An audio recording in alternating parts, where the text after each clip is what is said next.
এলাকায় চুরি, হ্যাঁ, তাও আবার আমার গাড়িতে। চেয়ারম্যান সাহেব বাইকের চাবি। নেই, সরো।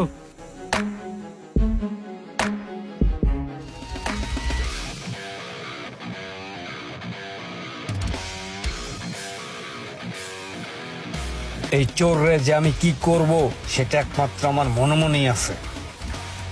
ওই চোররে আমি এমন শাস্তি দিব যাতে আর সারা জীবনে ও চুরি করার নাম মুখে না নেয়। চেয়ারম্যানের রাগ মাগ হয়ে যে কি টান দিছে, চেয়ারম্যানের লগে লগে যাইতে হইব।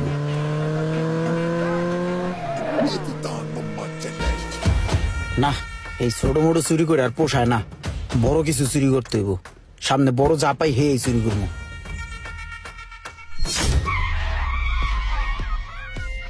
এই জায়গার কথাই তো সোহাগে বলছিল, এই জায়গায় দাঁড়াই, এখানে ওকে পাওয়া যাবে। চোর তুমি যত চালাকি হও,